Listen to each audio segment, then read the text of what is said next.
Bom, então a gente começa com o quadro Educar Nossos Filhos e Agora, uma parceria da TV Com os colégios maristas. O tema de hoje é o rendimento escolar de crianças e adolescentes que têm pais separados. Como lidar com essa situação em casa e na escola?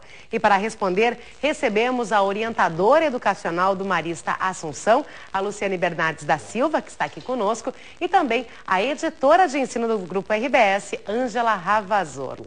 Luciane, seja muito bem-vinda. Ângela também, um prazer recebê-las aqui nesse programa um pouquinho mais reduzido, bem mais reduzido, um pouco mais de 15 minutos, mas essa questão é muito importante, né? Quando a gente fala de filhos, os pais sempre estão preparados, eles têm um pouco de culpa levando essa situação, mas o quanto a separação dos pais pode influenciar o rendimento escolar desses filhos?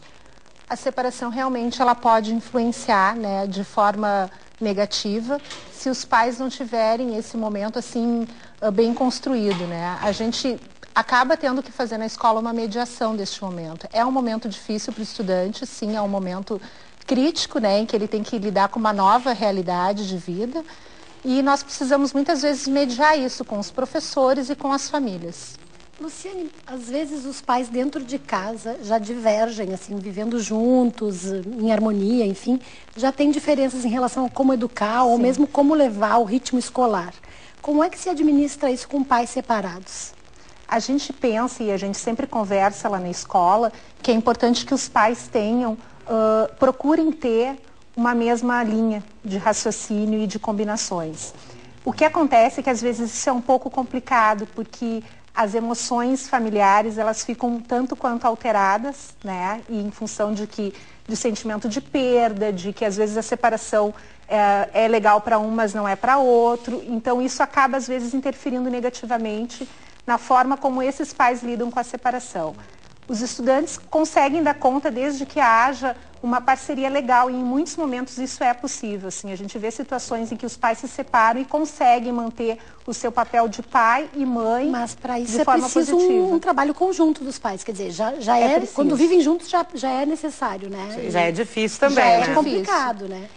Mas muitas a ideia, vezes por exemplo, numa reunião de pais tem que chamar os pais, independente deles estarem separados ou não. Sim, a gente chama normalmente. Muitas vezes a gente tem que mediar, inclusive, com os dois juntos, né? Fazer combinações. Mas isso que eu ia perguntar, deve ser complicado. Isso, é um pouco complicado, E o que mas é necessário. Desculpa.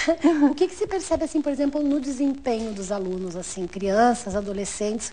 Como é que se percebe a influência dessa separação quando ela não é muito bem resolvida? Se percebe no aprendizado, se percebe no comportamento? Como é que...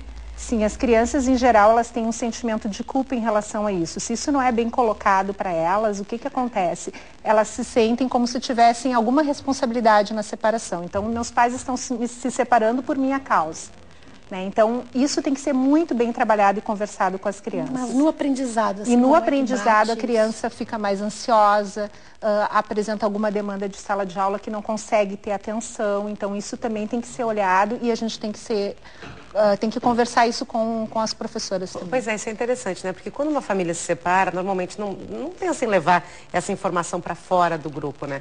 Mas é interessante que o pai e a mãe avisem para o seu professor do seu filho, nós estamos nos separando e isso pode vir a ter algum efeito no aprendizado do meu filho. Vocês pedem que isso aconteça? Sim, a gente pede que as famílias nos avisem, que seja comunicado.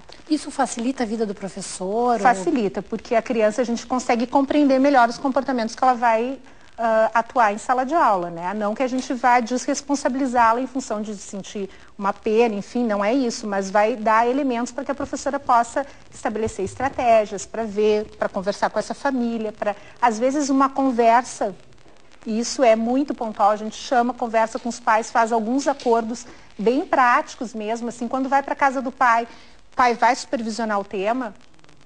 Então, é preciso coisas chegar bem nesses práticas, detalhes. Assim. Precisa ver o detalhe do detalhe, porque se na casa do pai eu não preciso nunca fazer o tema... Então as famílias também não têm que se sentir invadidas, né? Porque isso é um assunto que às vezes as famílias podem se sentir invadidas pela escola. Não, ou seja, não queremos dividir. Tem uma outra coisa que acontece, eu já vi acontecer talvez a Ângela nesse formato de novas famílias também.